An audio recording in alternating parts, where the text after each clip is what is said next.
Hi.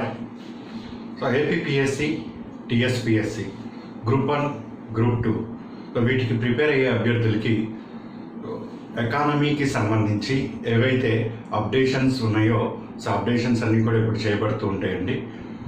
ఎకానమీని మనం study చేసేటప్పుడు ముఖ్యంగా సివిల్ సర్వీస్ ఈసారి ప్రిలిమ్స్ రాసే అభ్యర్థులకి మరియు ఏపీపీఎస్సి గ్రూప్ 1 అండ్ గ్రూప్ 2 ఇంకా టీఎస్పీఎస్సి గ్రూప్ 1, గ్రూప్ 2, గ్రూప్ 3 కాస్త టైం ఉంది. సో వాళ్ళు కూడా ఇదే స్ట్రాటజీని ఫాలో అవుతారు. ఇదే మనం ఇస్తున్నది ఉభయ రాష్ట్రాలకి, 2 రాష్ట్రాలకి కూడా సరిపోతుంది. At the same time civils ప్రిలిమ్స్కి అప్పీల్ అవుతున్న మన అభ్యర్థులకు కూడా మనం ఇచ్చే ఈ స్ట్రాటజీ అనేది చాలా ఉపయోగకరంగా ఉంటుంది. సో బేసిక్ రిలేటెడ్ ఏదైతే సిలబస్ ఉన్నదో ఎకానమీకి సంబంధించి సో ఆ సిలబస్ అంతా కూడా మనము దాదాపు 99% కంప్లీట్ చేసాం. ఎక్కడ కూడా 100% కంప్లీట్ అవుతుందంటాము అది చెప్పడం సాధ్యపడదు. సో సిలబస్ లోతుకి వెళ్తున్నా కొద్దీ, దాన్ని తవ్వినా కొద్దీ దాని మూలాలు వస్తూనే ఉంటాయి. అవి ఎప్పుడు కూడా ఎండ్ కావు. So almost all exam success అవ్వడానికి కావలసిన ఎంతైతే సిలబస్ని కంప్లీట్ చేయగలుగుతామో అంత సిలబస్ కూడా కంప్లీట్ అయిపోయింది. సో ఈ సమయంలో మనము చేయాల్సిన అంశం ఏమిటి? ముఖ్యంగా APPSC group 1 and group 2 civils prelims prepare అవుతున్న వాళ్ళు, అదేవిధంగా టీఎస్పీఎస్సి గ్రూప్ 1, గ్రూప్ 2, గ్రూప్ 3 అవుతున్న వాళ్ళు కూడా ఇప్పటి నుంచి వాళ్ళు కూడా ఇదే స్ట్రాటజీలోకి వెళ్తే కాస్త స్కోర్ ఎక్కువ చేసుకోవడానికి అవకాశాలు ఉంటాయి. సో ఈ ఎకానమీ ఫస్ట్ బేసిక్స్ మనం ఏదైతే క్లాసెస్ ఇచ్చామో మీకు, సో ఆ క్లాసెస్ అన్ని కూడా కంప్లీట్ చేసుకుంటారు. చేసుకున్న తర్వాత సో ఈ సిలబస్ని మనము 2 రకాలుగా పరిశీలిస్తాం. ఒకటి సివిల్స్ ప్రిలిమ్స్లో దీని మీద ఏ విధంగా ప్రశ్నలు వచ్చినాయి అనేది పరిశీలన చేయాలి. Second point current related data or information దీని మీద ఏ విధంగా ఉంది అనేది పరిశీలన చేయాలి. సో ఈ 2 పరిశీలన చేయటం వలన ఒకటి ఈ కరెంట్ అఫైర్స్ రిలేటెడ్ పాయింట్స్ చూడటం వలన క్వశ్చన్ ఏ విధంగా అడగవచ్చు, క్వశ్చన్ అడగటానికి అవకాశాలు ఏమున్నాయి, సో ట్రెండ్ ఏ విధంగా వస్తున్నది, ఆ ట్రెండ్ని బట్టి క్వశ్చన్ ఈ పాయింట్ ఆఫ్ వ్యూలో దీని మీద ఏ విధంగా ప్రశ్న అన్నది మనకి ఎగ్జామ్లో వచ్చే అవకాశం ఉంటుంది అన్నది ఇక్కడ మనకు అవసరం పడుతుంది. దీన్ని ఆ విధంగా మనం స్టడీ చేయాలి. సెకండ్, ఈ సివిల్ సర్వీస్ ప్రిలిమ్స్ రిలేటెడ్ని మనము చేయటం వలన ఇటు గ్రూప్ 1 స్థాయి కానీ అండ్ సివిల్స్ ఈ మధ్య గ్రూప్ 2 కూడా కాస్త స్టాండర్డ్ పెంచుతున్నారు కాబట్టి దీంట్లో సబ్జెక్ట్ మీద ఒకటి క్లారిటీ ఏర్పడుతుంది. ఫస్ట్ పాయింట్ క్లారిటీ ఏర్పడుతుంది. సెకండ్ పాయింట్, మీరు అక్కడ ఎగ్జామ్ హాల్లో క్వశ్చన్ పేపర్ చూసిన తర్వాత అట్లీస్ట్ ఎలిమినేషన్ రౌండ్ అయినా ఎలిమినేషన్స్ సో ఈ బి ఉండకపోవచ్చు, సి ఉండొచ్చు, సో అట్లా చేసుకుంటేనే కానీ కొన్ని బిట్స్ మీరు ముందుకు వెళ్ళడానికి అవకాశం ఉంటుంది. సో ఈ సమయంలో చేయవలసిన స్ట్రాటజీ ఈ విధంగా ఉంటుంది. ఒక ఎగ్జామ్కి ప్రిపేర్ అవుతున్నాడు, పోటీ పరీక్షకి, అర్థం ఏమిటి అంటే first basics what is what మొత్తం తెలుసుకోవాలి. అదే సబ్జెక్ట్ అయినా కానీ ఎకానమీ అయి ఉండొచ్చు, పాలిటీ అయి ఉండొచ్చు, సైన్స్ అండ్ టెక్నాలజీ అయి ఉండొచ్చు. సో వాట్ ఈజ్ వాట్ అనేది బేసిక్ తెలుసుకోవాలి.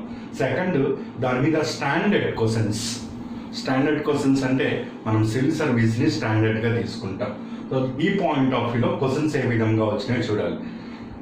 థర్డ్ పాయింట్, దీని రిలేటెడ్గా కరెంట్ రిలేటెడ్గా ఎలాంటి డెవలప్మెంట్స్ జరిగినాయో చూస్తే అప్పుడు అక్కడ ఎలాంటి ప్రశ్నాపత్రం వచ్చినా ఇది టఫ్ అనే మాట ఎక్కడ ఉండదండి.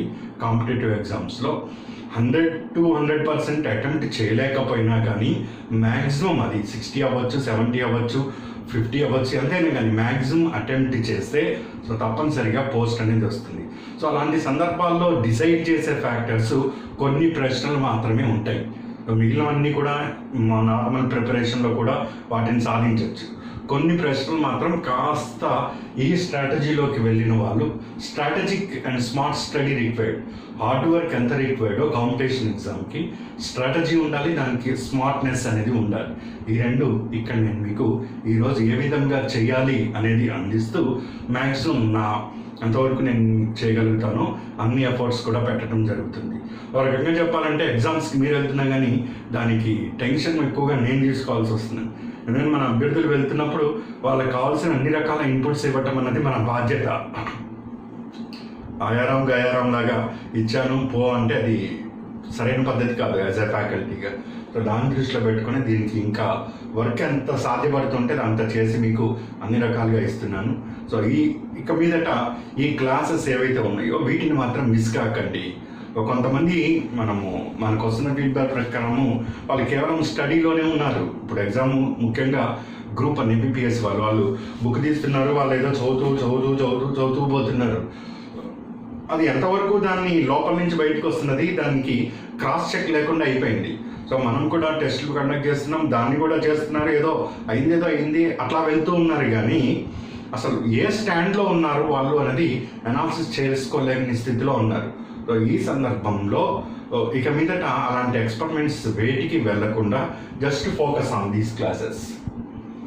మీరు కొంతమంది అయితే లేటెస్ట్గా అప్లోడ్ చేసే వాటిని కూడా చూసే టైం దొరకట్లేదు. ఎందుకంటే ఎగ్జామ్ టెన్షన్ దగ్గరికి వస్తుందండి, మేము ఇంకా అది చదవాలి ఇది చదవాలి అటువైపే వెళ్తున్నారు. కానీ అసలు ఈ మూమెంట్లో ఎగ్జామ్ టైం మూమెంట్లో ఏం చేయాలో అది చేయకుండా మిస్ అయిపోతున్నారు.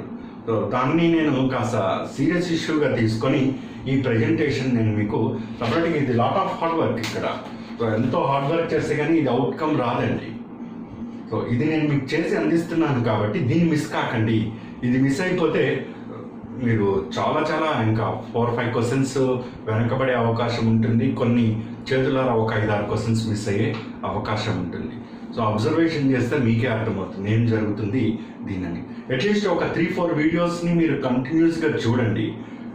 ప్రాఫిటబుల్ ఆర్ గెయిన్ఫుల్గా మీకు ఉన్నది అంటే ఈ పాయింట్.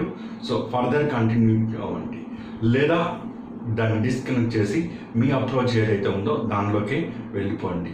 ఎంతగా దీని మీద వర్క్ చేసి చెప్తున్నా అంటే దీని ఇంపార్టెన్స్ రెలవెన్స్ ఖచ్చితంగా ఉందనే ఇంత లాట్ ఆఫ్ హార్డ్ వర్క్ మీ ముందు ప్రజెంట్ చేయడం జరుగుతుంది.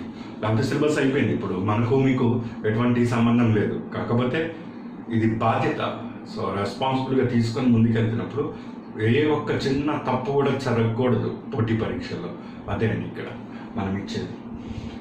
సో 2017 నుంచి సివిల్స్ని ఎకానమీని ఫస్ట్ చూస్తాం. మనము ఎకానమీలో ఏమేమి క్వశ్చన్స్ ఇచ్చారు, వాటికి మనం ఏ విధంగా ఆన్సర్ చేయాలి అనేది ఇప్పుడు నేను మీకు తెలియజేస్తూ ఉంటాను. దీన్ని చూద్దాం. ఫస్ట్ వన్, మానిటరీ పాలసీ కమిటీకి సంబంధించి సరైన అంశం ఏది? సో ఆర్బీఐకి బెంచ్ మార్క్ ఇంట్రెస్ట్ రేట్ని ఇది నిర్ణయిస్తుంది. ఏ. బి, 12 మంది సభ్యులు, ఆర్బీఐ గవర్నర్తో కలిపి 12 మంది సభ్యులు, ప్రతి సంవత్సరం కూడా ఈ ఎంపీసీ అనేది పునర్నిర్మాణం జరుగుతూ వస్తుంది. ఇది ఫైనాన్స్ మినిస్టర్ చైర్మన్షిప్ ఆధ్వర్యంలో పనిచేస్తుంది. Select the correct answer. A 1 only, B 1 and 2 only, C 3 only, D 2 and 3 only. ఇక్కడ మనము దీన్ని ఇంగ్లీష్లో ఇవ్వటం కూడా జరిగింది.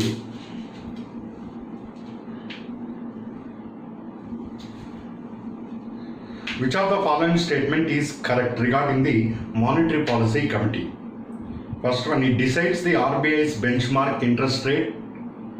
Second one, it is a 12-member body including the governor of RBI and is reconstituted every year. Third one, it functions under the chairmanship of the Union Finance Minister. Select the correct answer using the code given below. A 1 only, B 1 and 2, C 3 only, D 2 and 3. ఇప్పుడు దీని answer ఏమవుతుందండి మనకు? Already నేను monetary policy committee గురించి మీ class చెప్పాను, అయిపోయింది అది. ఇలా మనకు ప్రశ్న వచ్చింది అంటే ఇప్పుడు మనకు ఒక అవగాహన అనేది వస్తుంది. నేను మానిటరీ పాలసీ చదివాను, దాని మీద ఎంతో వర్క్ చేసాము, అన్నీ అయిపోయినాయి, మరి ఈ క్వశ్చన్కి ఆన్సర్ చేయగలుగుతున్నామా లేదా అంటే ఎస్, ఇప్పుడు మనం చేయగలుగుతాం. ఎక్కడ నాకు డౌట్ వస్తుంది? ఎక్కడ డౌట్ వస్తుందంటే 12 మంది సభ్యులు ఉంటారా, 6 సభ్యులు ఉంటారా, ఇట్లాంటి చిన్నపాటి మిస్టేకులు జరుగుతూ ఉంటాయి. వాటన్నిటిని ఓవర్కమ్ చేయడానికే ఇది. నేను ఇంకా మీ క్వశ్చన్స్ చూపిస్తాను. జస్ట్ ఒక నెంబరు మార్పు చేయటంతో మొత్తం స్టేట్మెంట్ రాంగ్ అయిపోతుంది. ఆ ఒత్తిడిలో మనం ఎస్ ఇదే అనుకుంటాము, కానీ మొత్తం స్టేట్మెంట్ చదివే అంత ఓపిక ఉండదు. స్టేట్మెంట్ అక్కడ కంటితో చూసిన దానికి బ్రెయిన్లోకి రిసీవ్ అయిన దానికి చాలా గ్యాప్ ఏర్పడుతుంది. So just because of overlapping of the things, దాని మీద స్పష్టత అనేది లేకపోవటం వలన, ఆ ఒత్తిడిలో మీరు ఉండటం వలన, అవన్నీ ఓవర్కమ్ చేయడానికే నేను ఈ స్ట్రాటజీని అడాప్ట్ చేసుకొని మీకు వివరిస్తున్నా. కరెక్ట్గా ఫాలో అయితే మంచి రిజల్ట్స్ని మనం చూపిస్తాం. So RBI benchmarking interest రేట్ని నిర్ణయిస్తుంది. పాయింట్ కరెక్ట్ ఇది. సో 12 మంది సభ్యులతోటి ఆర్బీఐ గవర్నర్తో కలిపి ప్రతి సంవత్సరం ఇది కాన్స్టిట్యూట్ అవుతూ ఉంటుంది. తప్పు ఈ స్టేట్మెంట్. ఎంతమంది సభ్యులు ఉంటారు ఎంపీసీలో మొత్తం 6 మెంబర్స్ ఉంటారు, including RBI governor. So RBI governor ఉంటారు, డిప్యూటీ గవర్నర్ ఆఫ్ ఆర్బీఐ ఉంటారు, and 1 officer from the RBI, 1 officer reserve bank చేత ఉంటుంది. ఇంకో 3 గవర్నమెంట్ ఆఫ్ ఇండియా నామినేట్ చేస్తుంది. ఈ 3 ఎవరిని అంటే సెలక్షన్ కమిటీ అని, దీనికి సెర్చ్ అండ్ సెలక్షన్ కమిటీ అని ఒక కమిటీ ఉంటుంది. ఈ సెర్చ్ అండ్ సెలక్షన్ కమిటీకి క్యాబినెట్ సెక్రటరీ అధ్యక్షత వహించి ఈ 3 చూస్ చేసుకుంటారు. అట్లా ఇది 6 చేత పనిచేస్తుంది, అంతేగాని 12 మంది అనేది కరెక్ట్ స్టేట్మెంట్ కాదు. థర్డ్ పాయింట్, ఇది ఫైనాన్స్ మినిస్టర్ చైర్మన్షిప్లో ఆధ్వర్యంలో పనిచేస్తుందంటే తప్పు. అది రిజర్వ్ బ్యాంక్ ఆఫ్ ఇండియా యొక్క గవర్నర్ ఆధ్వర్యంలో మానిటరీ పాలసీ కమిటీ అనేది పనిచేస్తూ ఉంటుంది. ఎంపీసీ అనేది ఆర్బీఐ గవర్నర్. ఒక క్లాస్ అయిపోయింది కాబట్టి జస్ట్ ఇక్కడ నేను వాట్ ఈస్ వాట్ అని చెప్పుకుంటూ వెళ్తే, డౌట్ ఉంటే మీరు నేను ఇచ్చిన ఆ క్లాస్ని మళ్ళీ ఒకసారి కూల్గా చూడండి. ఇప్పుడు ఈ బిట్ చూసిన తర్వాత మీరు ఆ క్లాస్ చూస్తే, నేను ఇచ్చిన క్లాస్ చూస్తే సో చాలా స్పష్టత వస్తుంది, ఎక్కడ మిస్ కాదు. దీనినే గ్రూప్ 2 స్థాయిలో కానీ, రేపు గ్రూప్ 3 తెలంగాణకు సంబంధించి గ్రూప్ 3 స్థాయిలో కానీ అడగాలి అన్నప్పుడు మానిటరీ పాలసీ కమిటీలో ఎంతమంది సభ్యులు ఉంటారు, ఏబిసిడి అని వెళ్ళొచ్చు. మానిటరీ పాలసీకి సంబంధించి గవర్నమెంట్ ద్వారా నామినేట్ అయ్యే వాళ్ళలో సెర్చ్ అండ్ సెలక్షన్ కమిటీకి అధ్యక్షుడిగా ఎవరు వహించడం జరుగుతుందంటే క్యాబినెట్ సెక్రటరీ అధ్యక్షత వహించడం జరుగుతుంది. సో ఇది 2 to 4% ఇన్ఫ్లేషన్ రేట్ని ఆ విధంగా మెయింటైన్ చేయడంలో ఇది కమిటీ అనేది వర్క్ చేస్తూ ఉంటుంది. దానికి ఎస్పెషల్లీ రెపోని తగ్గించాలా, బెంచ్ మార్క్ ఇంట్రెస్ట్ రేట్ని పెంచాలన్నది డెసిషన్స్ అనేది ఎంపీసీలో తీసుకుంటారు. ఇది ఎంపీసీ. ఇప్పుడు వెంటనే మీరు ఆ వీడియోని చూసుకుంటే ఏమైనా ఇంకా ఇన్ఫర్మేషన్ ఉంటే ఒకసారి రివిజన్ లాగా అయిపోతుంది, ఇక మర్చిపోవటం అనేది ఉండదు. First one. Next, national agriculture market పథకము. సో దీనిని అమలు చేయటం వలన కలిగే లాభాలు ఏ విధంగా ఉన్నాయి. సో దీన్ని ఇంగ్లీష్లో కరెక్ట్గా మనము సివిల్స్ సంబంధించి క్లియర్గా చెప్పచ్చు.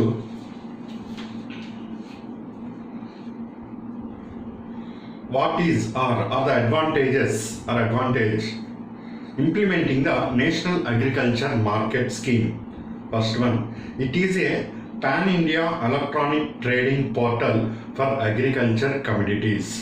Second one, it provides the farmers access to nationwide market with price commensurate with the quality of their produce. Select the correct answer using code given below. A 1 only, B 2 only, C both 1 and 2, D neither 1 nor 2. So ఇనాం పథకం గురించి మనం చెప్పాం. So ఈ pan India electronic trading portal అంటే మొత్తం దేశంలో అన్ని ప్రాంతాలని కలుపుకుంటూ ఈ ఒక వెబ్ పోర్టల్ అనేది రూపొందించబడింది. ఇది ఆన్లైన్లో జరుగుతూ వస్తుంది. సో దీనివల్ల మార్కెట్లో ఫార్మర్స్కి ఎస్ఎస్ అంటే అవకాశాలు, మార్కెట్ యొక్క అవకాశాలు పెరుగుతూ వస్తాయని నేను దీని మీద చాలా వివరంగా చెప్పాను. మార్కెట్ వచ్చి నీ కాళ్ళ దగ్గర ఉండక్కర్లే, నీ పక్కన ఉండక్కర్లే, దీనికి సంబంధించి అన్నీ కూడా ఈరోజు నీ చేతిలో సెల్ ఉన్నది అంటే నువ్వు అగ్రికల్చర్ మార్కెట్ చేసుకోవచ్చు అని కూడా క్లాస్లో వివరంగా తెలియజేశాను. సో అదే డైరెక్ట్గా ఇక్కడ మీ క్వశ్చన్ రావటం జరిగింది. సో ఇది పెద్ద టఫ్ అంటూ ఏముంటుందండి క్వశ్చన్ పేపర్, కాకపోతే మీ ప్రిపరేషన్లో అలాంటి ఫీలింగ్ కలుగుతుంది అంతే, జస్ట్ ఫీలింగే. మీరు చూడండి, ఎగ్జామ్ మీరు రాసి బయటకు వచ్చినప్పుడు ఆనందంగానే వస్తారు. ఈ ఎగ్జామ్ ప్రిపరేషన్ సమయంలోనే ఇంకా నేను చదవాలేమో, ఇంకా నేర్చుకోవాల్సిందేమో అని ఇలా భయపడి అలాంటి ఒత్తిడికి గురి అవుతూ సో మెయిన్ ట్రాక్ నుంచి డీవియేట్ అవ్వటం జరుగుతుంది. సో వాస్తవానికి మీరందరూ కూడా కరెక్ట్ స్ట్రాటజీలోనే ఉన్నారు, కరెక్ట్ ప్రిపరేషన్లోనే ఉన్నారు. ఇప్పుడు కావాల్సింది జస్ట్ కూల్గా ఉండటం మాత్రమే. ముఖ్యంగా ఏబిపిఎస్సి గ్రూప్ 1కి సంబంధించిన అభ్యర్థి కూల్గా ఉండి ఏమేమి నేను నేర్చుకున్నాను జస్ట్ రీకాల్.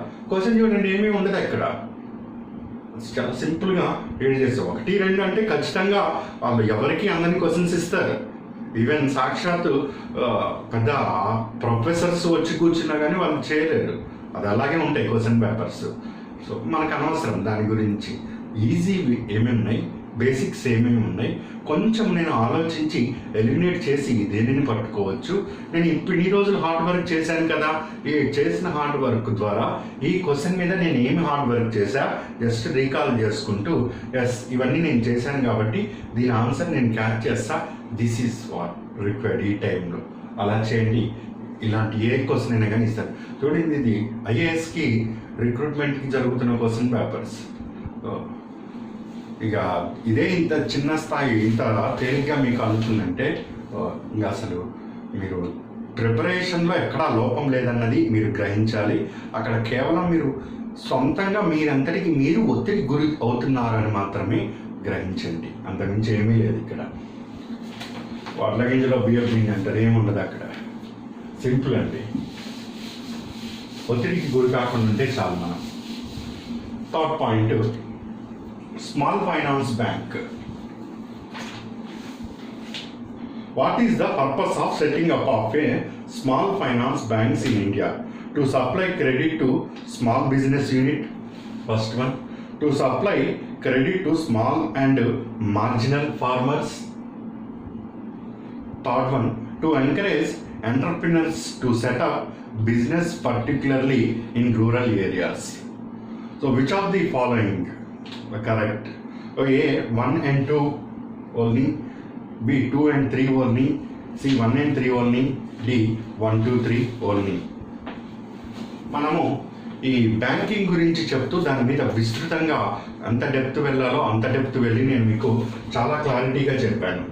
సో ఈ స్మాల్ ఫైనాన్స్ బ్యాంక్స్ అన్నది 2013 కంపెనీ చట్టం ద్వారా ఏర్పాటు చేయబడతాయి. కంపెనీ చట్టం ద్వారా ఏర్పడతాయి, దాని ప్రకారం రిజిస్టర్ అవుతాయి. దీనికి లైసెన్స్ అండ్ దీని యాక్టివిటీస్ అన్నీ కూడా ఇచ్చేది బ్యాంకింగ్ రెగ్యులేటింగ్ యాక్ట్ 1949. ఒక ఎస్ఎఫ్సి స్మాల్ ఫైనాన్స్ బ్యాంక్ అన్నది కంపెనీ యాక్ట్ 2013 ప్రకారం రిజిస్టర్ అయ్యి దాని ఫంక్షన్స్ అన్నీ కూడా బ్యాంకింగ్ రెగ్యులేటింగ్ యాక్ట్ 1949 ద్వారా రన్ అవుతూ ఉంటాయి. The major purpose of SFC small finance banks వచ్చి ఫైనాన్షియల్ ఇంక్లూజన్ ఆర్థిక సమ్మిళత్వాన్ని చేర్చటమే. అంతేగాని స్టార్టప్స్ ఎవరైతే యంగ్ ఎంటర్ప్రినర్ స్టార్టప్స్ ఉంటారో వాళ్ళకి ఏమీ ఇనిషియల్ పుష్ బ్యాక్ ఇచ్చేసి వాళ్ళని ముందుకు నెట్టాల్సిన పని ఏమీ దీనికి లేదు. జస్ట్ అందరి ఎవరైతే బ్యాంకింగ్ యాక్టివిటీస్కి రావట్లేదో వాళ్ళందరినీ తీసుకురావటమే. 2014లో దీని మీద లైసెన్స్ ఏ విధంగా ఇవ్వాలి అవన్నీ కూడా ఇవ్వటం జరిగింది అని చెప్పాం. అండ్ ఫస్ట్ ఎస్ఎఫ్సి దీనికి సంబంధించి capital small finance bank 2016 April 24 నుంచి పనిచేస్తుంది. జలంధర్లో ఏర్పాటు చేశారు ఫస్ట్ స్మాల్ బ్యాంక్.